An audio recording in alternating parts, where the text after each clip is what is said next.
Saya setiap keluar itu, Pak, bawa Alkitab, bawa Al-Quran, bawa hadis, bawa kitab kuning Safinatun Najah. Shalom, salam nama sejahtera, segala puji dan syukur kita panjatkan ke hadapan Tuhan kita Yesus Kristus yang adalah Tuhan dan Juru Selamat bagi orang yang beriman dan percaya kepadanya. Video pendahuluan tadi adalah kesaksian dari seorang wanita muslimah cantik yang kemudian ia percaya dan beriman dan memberi dirinya untuk dibaptis alias murtad. Apa alasannya teman-teman? Ia murtad. Kita akan simak alasan-alasan di dalam kesaksian berikut ini. Bersyukur kalau masih diberikan kesempatan untuk bersaksi, karena memang kita dipanggil, dipilih Tuhan untuk menjadi saksi Tuhan. Amin. Agar melalui kita ada banyak orang yang menerima firman Tuhan, mendengar firman Tuhan. Bersyukur kalau sampai saat ini masih diberikan kesehatan, kekuatan, sehingga saya masih boleh diberikan kesempatan untuk bersaksi. Nah, bersaksi itu adalah amanat dari Allah ya. Jadi setiap orang Kristen wajib untuk bersaksi. Mungkin perkenalan dulu lah ya. Perkenalkan, nama saya Rahmawati, saya biasa dipanggil Emma. Latar belakang saya dulu seorang Muslim, suku Bugis Bone. Jadi dari keluarga, ya baru saya sendirilah yang terima Yesus. Nah, saya memiliki 3 saudara, 2 laki-laki dan saya sendiri perempuan. Saya sudah menikah dan dikaruniai 2 orang anak. Saya jujur sudah 2 kali menikah. Mungkin ini kedengarannya agak gimana begitu ya. Nah, dari inilah memulai kehidupan saya, bagaimana saya bisa mengenal Tuhan. Dulu saya menikah sama-sama Muslim. Kami sama-sama Muslim, lalu memiliki 1 orang anak dan cerai. Saya mungkin tidak menceritakan secara detail bagaimana saya bisa pisah. Yang pastinya masalah dalam rumah tangga yang membuat saya tidak bisa bertahan, yang akhirnya memutuskan saya untuk berpisah. Singkat cerita, saya setelah beberapa tahun cerai, saya kenal sama suami yang sekarang. Suami saya yang sekarang itu orang Kristen. Cuman menikah sama saya, dia masuk Islam. Karena saya fanatik ya. Saya sangat kental dengan keagamaan saya. Ya, karena memang saya terlahir seorang Muslim, ya saya taat kepada agama kepercayaan saya dulu. Jadi saya bilang sama suami, ikut kalau mau nikah sama saya harus masuk Islam. Akhirnya suami masuk Islam. Kami dikaruniai 1 orang putra. Dalam perjalanan, awalnya baik-baik aja. Saya sampai dipuji-puji sama keluarga karena ya di dalam Islam kita membawa orang yang masuk ke agama Islam itu upahnya surga ya. Jadi dibangga-banggakan lah begitu. Tapi beberapa bulan tahun perjalanan, saya melihat perubahan dari suami saya. Dia kembali ke keyakinan yang lamanya, dia kembali ke Kristen. Pada saat itu saya dilemanya gini, saya takut sama Tuhan saya pada saat itu. Kalau saya berhubungan suami istri dengan suami saya yang sekarang, padahal dia sudah kembali ke agamanya lagi, saya melakukan hubungan suami istri itu hukumnya dosa. Saya takut begitu. Nah, anak kami pada saat itu masih bayi, masih kecil sekali. Saya bingung gitu, mau mengambil keputusan bagaimana. Pada saat itu, singkatnya kami sudah mau cerai gitu ya. Karena saya juga tidak bisa mempertahankan orang yang sudah membohongi saya. Saya merasa dia membohongi saya begitu. Namun saya berpikir lagi, saya bawa sholat, saya ngaji, saya sholat, saya ngomong sama Tuhan saya. Saya bilang, ya Allah, kenapa hidup saya seperti ini? Dari pernikahan saya yang pertama, saya sangat tersiksa sekali. Saya tertekan, saya kecewa, saya sedih. Jadi saya merasa tekanan-tekanan hidup yang sangat berat sekali saya alami gitu. Nah, saya tidak pernah ingin mau saya itu menikah berulang-ulang kali, tidak. Saya kalau bisa di dalam seumur hidup saya nikah tuh cuma 1 kali seumur hidup begitu ya. Tetapi karena ya kalau di Islam ya, di agama saya yang dulu ya nikah cerai ya mungkin biasa ya, karena memang boleh menikah lebih dari 1 kali. Nah, namun pada saat itu saya tetap aja di dalam hati saya nggak pengen cerai. Kenapa? Anak saya yang pertama sudah cukup merasakan tidak lengkap kehadiran kasih sayang kedua orang tuanya. Jangan sampai anak ini begini lagi. Tetapi saya dilema begitu. Sampai saya bilang, ya Allah, kok gini banget sih hidup saya? Dari saya kecil, dari sampai saya menikah, saya selalu merasakan kesedihan. Kenapa kalau begini, kenapa saya harus dilahirkan di dunia ini kalau saya harus merasakan seperti ini?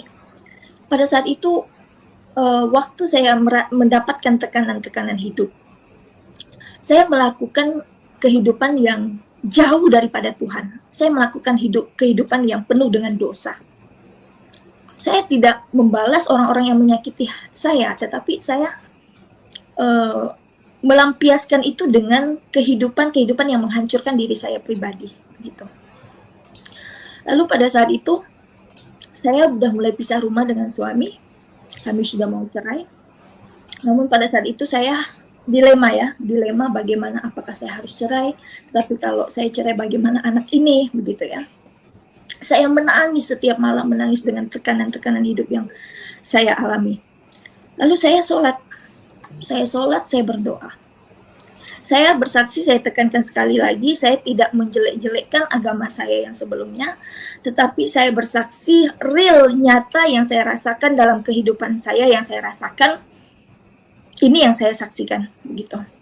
Bagaimana saya bisa mengenal Allah itu di dalam setiap pergumulan-pergumulan hidup saya. Saya datang pada saat itu, saya sholat tahajud, saya ingat di jam 12 malam. Saya bilang, ya Allah, kenapa engkau saya telah membawa orang untuk mengenal Engkau, ya Allah. Tetapi mengapa Engkau ambil dia kembali? Saya nangis, lalu setelah itu saya tidur. Setelah saya tidur, saya perasaan baru tidur, tiba-tiba saya mimpi. Nah, di dalam mimpi saya itu, saya seperti di tengah-tengah awan, putih, semuanya putih. Saya seperti melayang di tengah-tengah awan. Lalu di depan saya itu ada gumpalan awan, bersama cahaya yang terang dari jauh menghampiri saya. Lalu di belakang sinar itu, ada suara berkata, jika engkau ingin selamat, percayalah engkau kepada siapa yang datang di hari akhir. Di dalam iman kepercayaan saya dulu, yang datang di hari akhir adalah Isa Al-Masih. Nah, namun walaupun dia yang datang, kami percaya dia yang datang di hari akhir, kami percaya dia hanya nabi utusan Allah, gitu. Lalu saya berpikir, kalau saya mau selamat, saya harus percaya sama dia. Siapa dia? Siapa sebenarnya Isa ini? Saya berpikir. Tapi ya udahlah, saya berpikir ya hanya mimpi aja gitu ya. Lalu esokan harinya saya sholat lagi, saya dapat penglihatan. Penglihatan itu saya lagi sholat, lagi ruku, lagi tahiyatul, tiba-tiba putih, semuanya putih, lalu seperti ada sosok terang, memang samar-samar, tapi yang dilihatkan dari penglihatan saya itu adalah Isa Al-Masih itu, Yesus Kristus itu. Dan dia berkata, jika engkau ingin selamat, percayalah kepadaku. Lalu saya berpikir, mungkin ini setan gitu ya. Saya sampai ngucapin doa ayat kursi ya pada saat itu. Kalau kami di kepercayaan yang lama, kalau lihat makhluk-makhluk, kalau kita berpikir itu makhluk setan, kita baca ayat kursi gitu. Kita baca Allahu la ilaha illa huwal hayyul qayyum la ta'khudhuhu sinatun wa la nawm, bla bla bla sampai habis. Setelah itu saya tutup mata, kok hilang gitu kan. Saya pikir, oh ya ini memang setan ini, saya pikir. Tapi kok setannya beda ya. Saya memang dari kecil saya bisa melihat benda-benda yang seperti itu. Iblis, jin-jin gitu saya bisa lihat karena keturunan nenek itu ada okultisme. Jadi saya pikir ya ini setan, tapi kok setannya beda. Setan yang selama ini saya lihat mukanya jelek, mukanya hancur, hitam, jelek, tapi kok ini terang gitu. Sinar terang, beda. Kalau yang lain-lain yang saya lihat itu gelap. Lalu besoknya saya melakukan aktivitas, kok saya teringat terus dengan penglihatan dan mimpi ini. Seperti menarik hati saya, menarik pikiran saya untuk mencari tahu. Dan anehnya lagi, setiap saya melakukan aktivitas, saya mau tidur, saya lagi di jalan, saya lagi bawa kendaraan, dia tuh seperti ada di muka saya, dan itu selalu menghantui saya gitu loh. Seperti dia itu menarik saya untuk mencari tahu siapa dia gitu. Akhirnya saya membaca kitab suci saya, lalu saya berpikir gini, selama ini saya membaca kitab suci kepercayaan saya dulu sering, setiap hari sampai banyak sekali saya khatam. Namun anehnya, selama ini saya membaca lafaz Arab dan terjemahannya itu, kok selama ini sepertinya tidak berfokus kepada ayat itu. Sepertinya selama ini biasa aja ayat itu. Kok pada saat itu saya fokus sama ayat itu yang berkata, kepadanya diberikan Taurat dan Injil. Di dalamnya ada nur, cahaya, jalan yang lurus. Bacalah itu bagi engkau orang-orang yang bertakwa. Jadi saya berpikir, saya kalau di kepercayaan saya dulu, kalau nggak bertakwa nggak masuk surga. Iya, kalau bertakwa harus baca Taurat dan Injil. Bagaimana saya mau membaca Taurat dan Injil? Memang di dalam 6 rukun iman, salah satu 6 rukun Islam iman, salah satunya itu percaya kepada kitab-kitab. Nah, memang kami diajarkan untuk percaya kitab-kitab, tetapi karena kontras, kita disuruh membenci orang Kristen karena orang Kristen itu adalah orang kafir.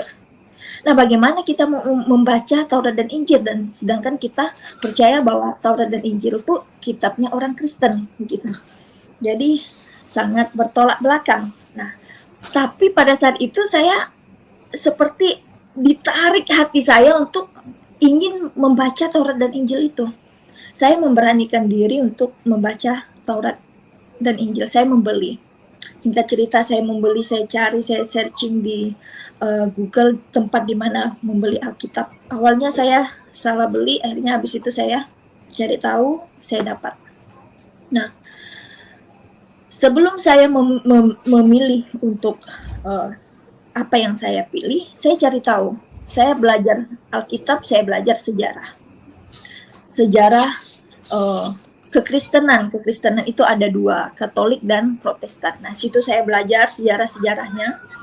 Nah, setelah itu saya baca Alkitab. Awalnya saya nggak baca dari awal Kejadian sampai Wahyu gitu, nggak. Saya bacanya itu comot-comot aja. Tetapi ada ayat yang sangat menguatkan saya gitu.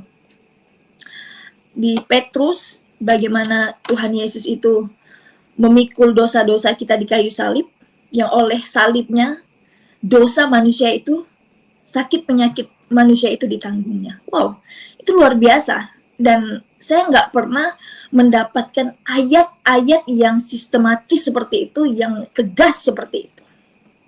Saya merasa takjub gitu. Saya merasa, wah ini luar biasa gitu. Lalu banyak contohnya, salah satunya juga tentang ayat yang familiar sekali di Akulah jalan kebenaran dan hidup, tidak ada seorang pun yang datang kepada Bapa kalau tidak melalui aku. Saya awalnya tidak mengerti ayat itu, tapi saya cari tahu apa maksud dari ayat Alkitab di Yohanes sekian gitu ya. Oh ternyata kepada Bapa itu di surga. Di situ saya mengerti, oh begitu. Nah di situ saya mulai terpanggil untuk membaca dari awal sampai akhir. Nah, untuk membaca dari awal sampai akhir itu perlu perjuangan, sangat berat sekali. Saya pada saat itu sampai merenungi diri saya, kok saya bisa seperti ini ya? Padahal posisi saya pada saat itu lagi punya problem masalah yang berat. Tetapi dengan saya mendapatkan mimpi penglihatan dan akhirnya mengarahkan saya untuk membaca Alkitab, saya melupakan masalah saya. Saya fokus sama hal ini gitu loh. Kok ini sepertinya membuat saya menggebu-gebu untuk mencari tahu. Nah, sebelum saya setelah saya membaca dari awal itu, ada banyak hal-hal yang saya alami yang membuat saya pengen udah deh stop, gak usah baca Alkitab gitu ya. Karena ada banyak gangguan-gangguan kuasa-kuasa kegelapan ingin menghalangi saya untuk membaca kebenaran firman Tuhan itu. Tetapi ada di dalam hati saya juga mengatakan ini pekerjaan iblis, saya harus lawan. Walaupun pada saat itu saya belum percaya kepada Yesus, saya percaya kepada Allah. Saya bilang, ya Allah, Engkau yang memiliki nafas hidup saya minta kekuatan daripadamu untuk memberikan saya jalan kebenaran, untuk menuntun saya, untuk berikan saya kekuatan. Saya tahu ini pekerjaan-pekerjaan iblis. Akhirnya saya baca dari awal. Nah, setelah saya baca firman Tuhan itu luar biasa sekali. Saya menghabiskan waktu 4 bulan lebih untuk membaca firman Tuhan itu. Sebelum habis saya pergi ke gereja, saya pergi ke gereja. Mungkin di sini saya lebih padat-padatkan lagi aja ya, itunya kesaksiannya. Karena kalau di runtut-runtut bakalan panjang waktunya. Jadi saya dibaptis bulan Januari 2021. Sebelum saya dibaptis, ada satu kejadian yang membuat saya itu betul-betul merasakan Tuhan itu ada.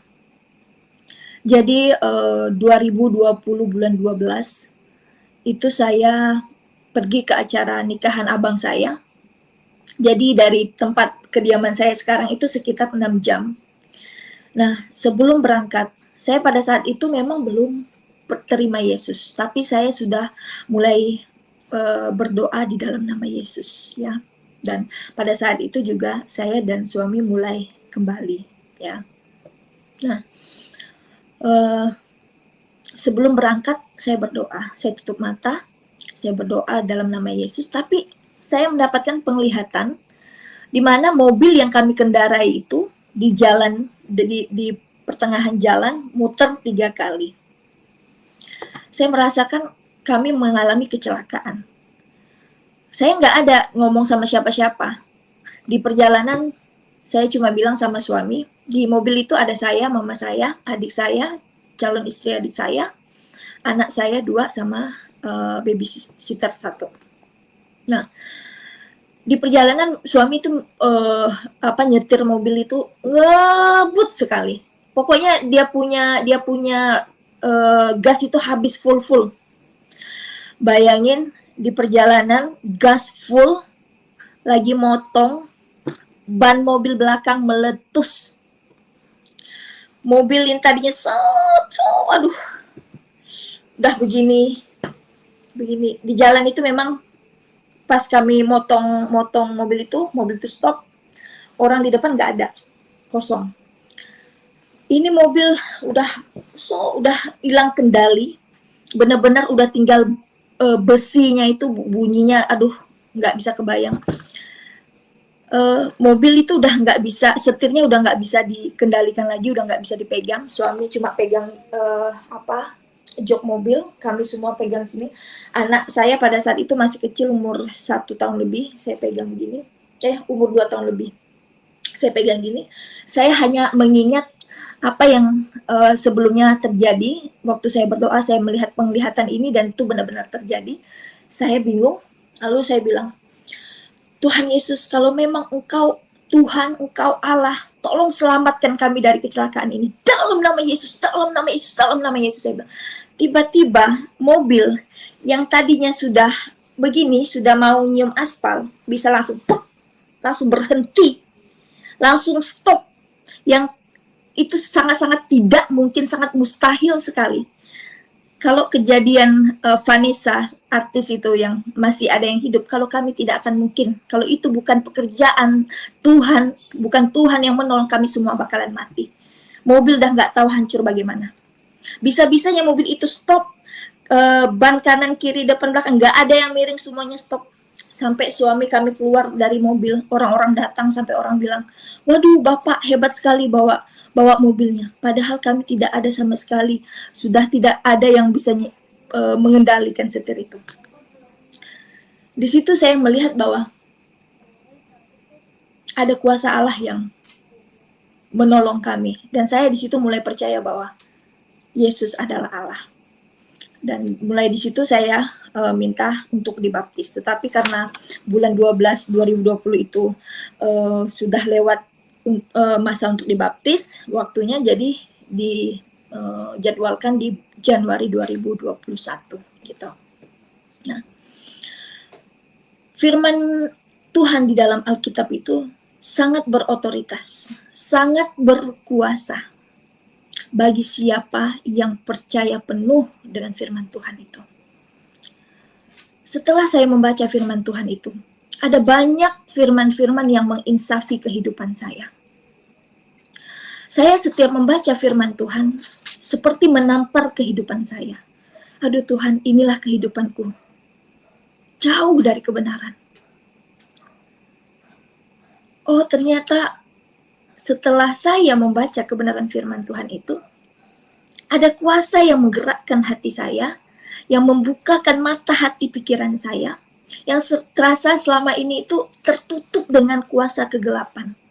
Tetapi setelah saya membaca firman Tuhan, saya dibaptis, firman Tuhan itu menerangi kehidupan saya, sehingga hal-hal yang tidak baik, hal-hal yang selama ini saya lakukan, yang saya merasa sah-sah aja, ternyata itu jauh dari kebenaran. Tuhan gak berkenan dengan hal-hal yang saya lakukan yang dulu, kehidupan yang lama. Firman Tuhan mengajarkan saya bagaimana saya mengasihi, bagaimana saya mengampuni, mengasihi dengan benar, mengampuni dengan benar, menghormati Tuhan dengan benar, melayani Tuhan dengan benar, hidup dengan benar. Saya dapatkan hanya di dalam Alkitab, tidak di tempat lain. Saya selama saya terima Yesus, saya membaca kebenaran firman Tuhan. Saya merenungi diri saya. Karena firman Tuhan berkata, mengikut aku memikul salib tidak mudah. Saya merenungi setiap firman-firman Tuhan yang saya baca. Itu melekat di hati dan pikiran saya. Tuhan, tidak mudah ikut Tuhan Yesus. Saya harus memikul salib saya setiap hari. Sebelum saya melangkah jauh ke depan sampai saat ini, pada saat itu saya sudah merenungkan.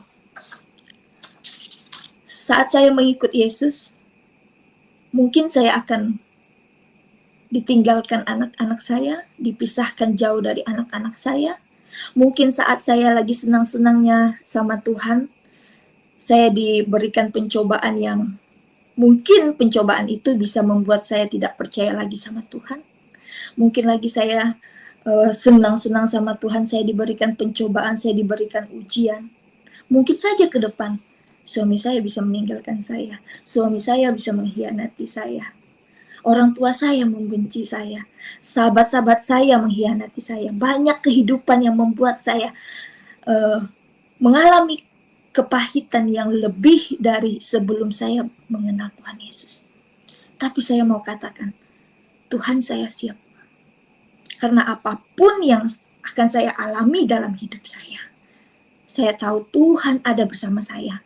Tuhan tidak akan pernah meninggalkan saya. Sebab saya memang lemah. Tetapi roh Allah yang ada bersama-sama saya, yang akan menguatkan saya, yang akan memberikan kelegaan dalam hidup saya. Sebelum jauh saya mendapatkan hal-hal dalam hidup saya sudah memikirkan hal itu. Dan betul hal itu terjadi dalam hidup saya. Anak saya dipisahkan dari saya, anak saya dari suami yang dulu. Setelah saya mereka tahu saya sudah terima Yesus, anak itu diambil, dipisahkan dari saya, dan mereka mengurus lagi di pengadilan, naik banding lagi. Ada banyak hal yang pada saat itu saya berpikir saya bisa menang, karena anak di bawah umur 12 tahun masih hak asuhnya di tangan saya. Pada saat itu saya masih memakai pikiran dan kekuatan saya secara manusia. Saya sampai ngambil pengacara 3 pengacara 3, karena pada saat itu sebenarnya 1, tapi yang 2-nya mau ikut katanya gitu, jadi 3. Dan mereka katakan, ya saya bisa menang, saya pasti menang. Apalagi pada saat itu mereka bawa ke pengadilan agama Islam. Saya bukan Islam lagi, jadi nggak bisa dibawa ke situ. Jadi harus ke pengadilan negeri. Nah, sedangkan di pengadilan negeri kita udah ngomong-ngomong gini, sudah bawa perkara kita, dan dikatakan saya bisa menang. Nah, cuman pada saat itu saya berdoa, saya nangis. Anak saya pada saat itu udah nggak ketemu sama saya udah berapa bulan. Awalnya dia bilang mau kakeknya itu, kakek dari mantan suami dulu, bilangnya mau jemput aja. Ternyata dia udah tahu saya sudah Kristen dan dia sengaja untuk pisahkan. Nah, sudah berapa bulan kami tidak ketemu. Pada saat itu saya nangis, saya rindu sama anak saya. Lalu saya ngomong sama Tuhan, Tuhan, bukankah firman-Mu berkata, jika Tuhan di pihakku, siapa yang melawan aku? Saya ternyata salah mengerti konteks firman Tuhan pada saat itu. Tuhan gak mau saya seperti itu. Saya menangis. Saya bilang, saya rindu sama anak saya. Saya nangis. Ternyata Tuhan tegur saya. Bukan itu yang Tuhan mau. Tuhan gak mau saya melawan. Tuhan gak mau. Tuhan, ternyata saya diingatkan akan firman Tuhan, akan salib Tuhan. Saya ingat perenungan-perenungan saya sebelumnya. Ini salibku. Tidak apa Tuhan, kalau begitu, saya serahkan anak ini kepada mereka. Saya percaya, sebab firman Tuhan berkata, aku yang memilih, bukan engkau. Aku telah menetapkan engkau. Jadi kalau Tuhan sudah menetapkan, tidak ada satupun yang bisa menutupnya. Jadi saya berpikir, ya Tuhan, kalau memang saya harus mengalah, biarlah saya mengalah. Saya datang ke pengadilan, saya bilang sama ayahnya, di pengadilan itu, di depan hakim, saya bilang, saya putuskan kuasa hukum, saya serahkan anak ini ke tangan ayahnya. Uruslah anak ini dengan baik, saya bilang. Sesuai dengan imanmu sekarang, tidak masalah. Tetapi pada waktunya nanti, umur dia 17 tahun, saya wajib untuk memberitahukan apa yang saya imani sesuai dengan kebenaran firman Tuhan. Jadi, untuk sekarang saya bilang, silahkan uruslah anak ini dengan baik. Saya melapangkan dada. Tetapi pada saat itu ada sukacita yang luar biasa yang saya rasakan. Di situ saya selalu berdoa. Saya percaya bahwa kalau Tuhan mau pakai anak itu, Tuhan bisa pakai anak itu, dan anak itu bisa menjadi terang bagi keluarga ayahnya. Itu harapan saya. Jadi walaupun saya rasanya berat bisa dengan anak saya, tidak masalah Tuhan. Saya katakan yang penting anak itu kiranya diberkati Tuhan. Anak itu boleh menjadi berkat bagi keluarga ayahnya. Itu harapan saya. Jadi firman Tuhan itu dihadapkan dengan saya. Begitu juga dengan sakit penyakit yang harus saya tanggung. Saya mengalami sakit penyakit pada saat itu lagi COVID, Moderna pada saat itu ya. Di tempat saya ini, di rumah sakitnya penuh, tidak ada ruangan yang kosong. Nah, pertama pada saat itu suami saya dulu yang kena COVID ya. Nah, saya merawat suami dan pada akhirnya kami kena semua satu rumah ini. Hanya anak kami yang paling kecil aja yang nggak kena. Nah, karena COVID pada saat itu dianjurkan dokter itu untuk setiap pagi atau sore itu olahraga ringan lah gitu ya. Jadi saya pagi sore itu main bulu tangkis, badminton gitu ya. Nah, terus pada hari yang ketiga pas saya bangun pagi, kok tiba-tiba perut saya sakit. Pokoknya ya saya udah pernah melahirkan ya, tapi rasanya itu lebih sakit daripada melahirkan. Rasanya betul-betul seperti merenggang nyawa gitu ya. Sampai saya nggak bisa bergerak, cuman merungkuk gitu ya. Saya teriak, saya nangis, saya melahirkan aja nggak ada nangis, nggak ada teriak. Pada saat itu saya nangis, saya teriak, Tuhan Yesus tolong saya, Tuhan Yesus tolong saya. Saking sakitnya saya mau napas kenceng aja nggak bisa, napasnya pelan-pelan, saking sakitnya itu. Nah, lalu nggak lama kemudian, ada sekitar setengah jam, berkurang rasa sakitnya. Nah, saya pikir ya cuma masuk angin. Nah, di rumah ada yang nolong saya itu, dia bisa ngurut, terus perut saya diurut sama dia. Diangkel gitu, peranakannya diangkat, pokoknya pelus lah perut saya. Nah, terus siangnya sakit lagi, lebih sakit lagi. Akhirnya saya memutuskan bahwa ini nggak bisa, ini harus ke rumah sakit, harus USG. Nah, pertama saya USG ke biomedis. Ternyata di biomedis itu nyatakan bahwa saya KET, hamil di luar kandungan. Dan perut saya itu sudah dipenuhi darah katanya. Apalagi dia setelah mendengar kalau saya itu sempat diurut, dia takut dan dia katakan malam ini juga harus diopname dan besok pagi harus segera dioperasi. Aduh, saya bilang bagaimana ini? Saya nggak jujur aja pada saat itu. Kalau saya jujur, saya bilang saya COVID, mana ada yang mau periksa saya kan gitu.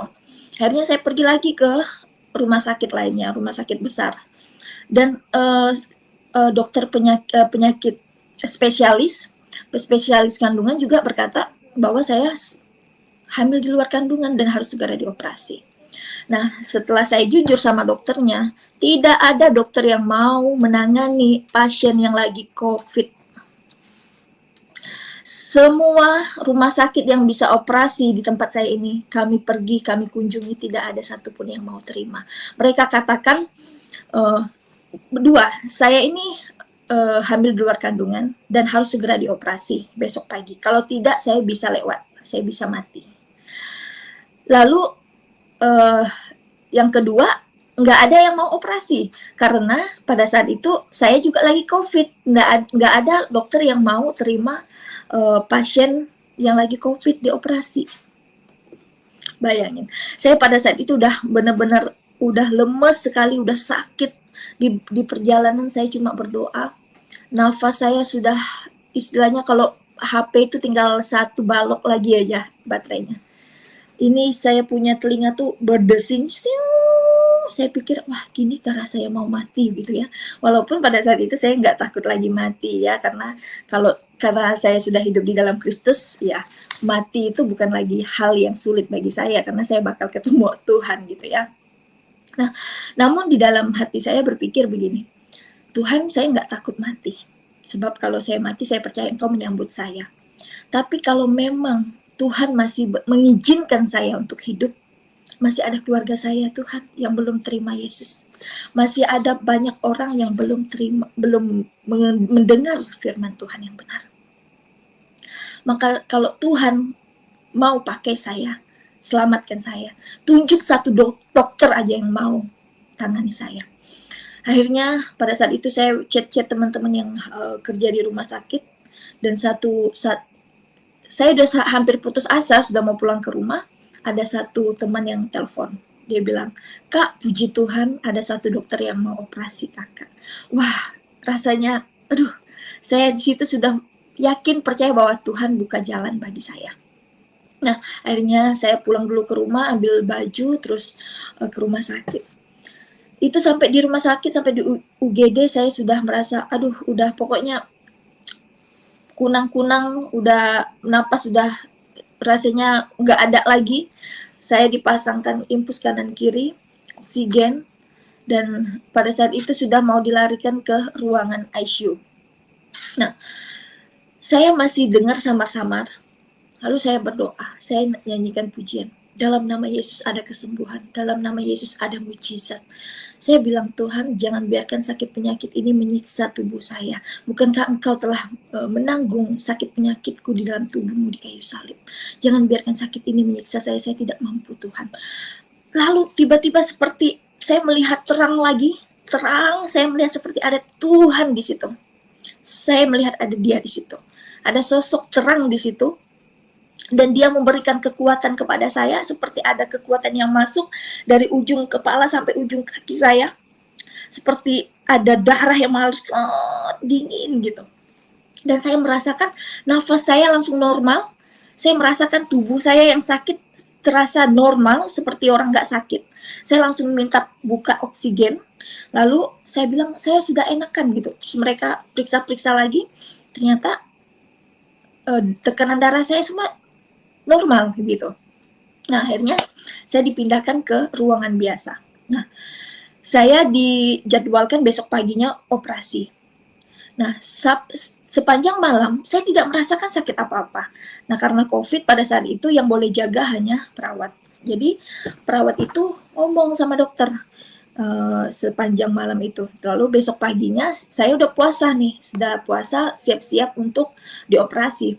Ternyata kata dokternya, Ibu, kami memang Ibu sudah dijadwalkan pagi ini untuk operasi, tetapi karena sepanjang malam Ibu tidak dikatakan bidan Ibu dikatakan perawat Ibu nggak ada sakit, jadi kami ragu kalau Ibu ini apakah betul hamil di luar kandungan, karena tidak ada di rumah sakit ini satu orang pun kalau hamil di luar kandungan itu seperti Ibu. Kalau hamil di luar kandungan dari dia masuk ke rumah sakit ini sampai dia selesai operasi, sakitnya tidak akan pernah hilang. Bahkan banyak yang masuk ke ruangan ICU, apalagi posisi Ibu sedang COVID, posisi Ibu sedang sudah diurut katanya begitu.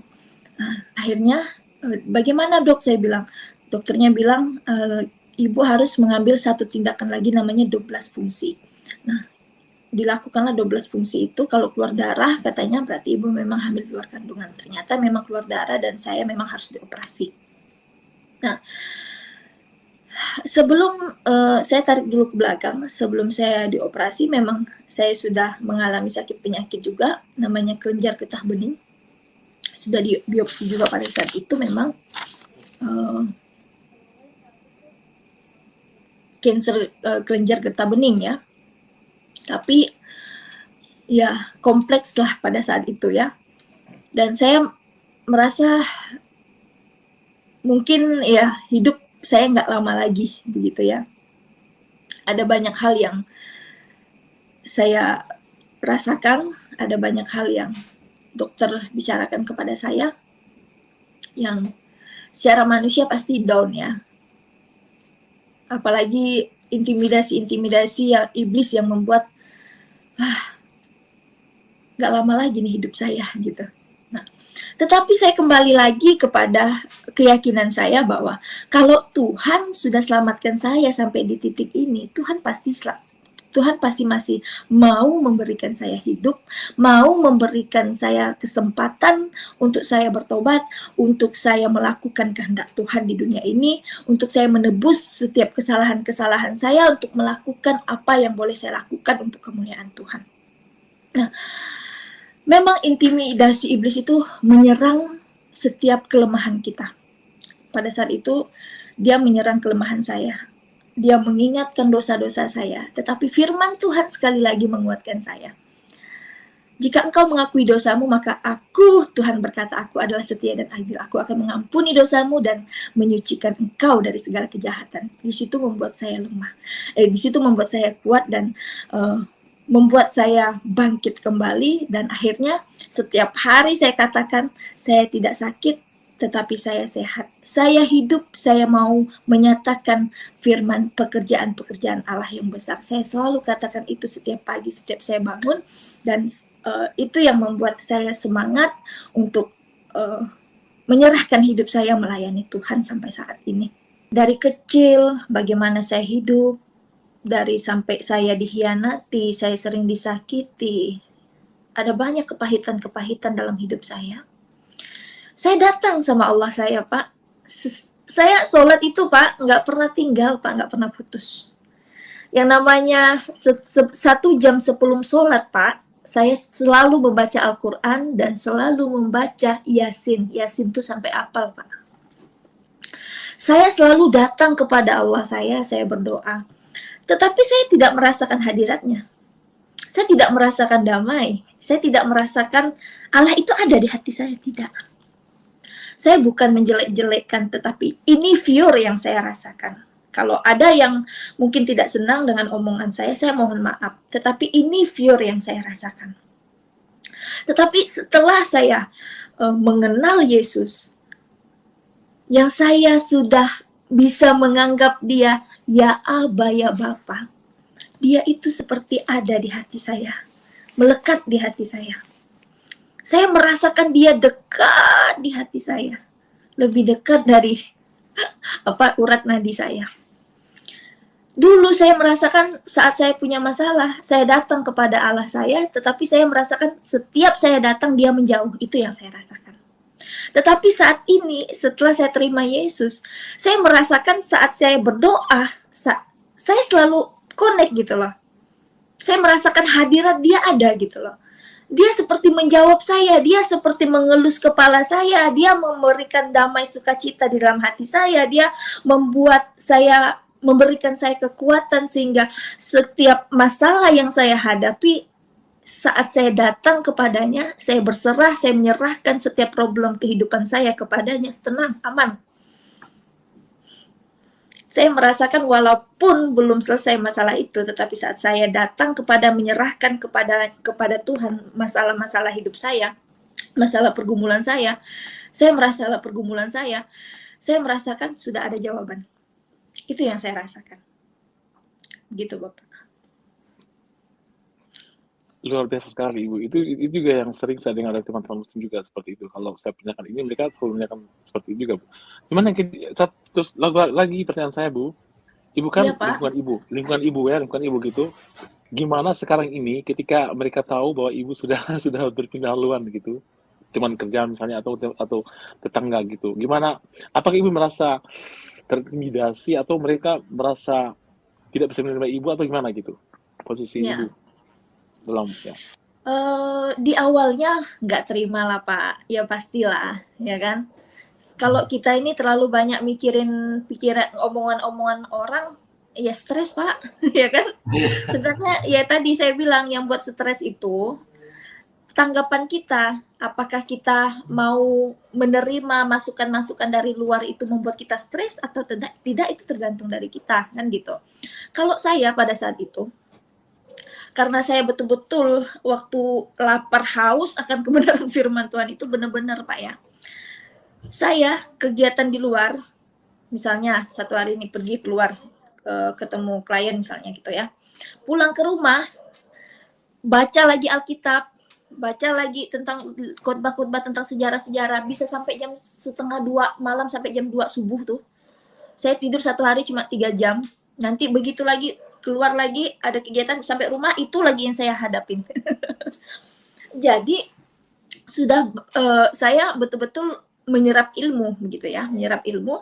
Lalu setelah saya itu ketemu dengan teman-teman di luar, bukan saya yang digarami, Pak, saya menggarami mereka.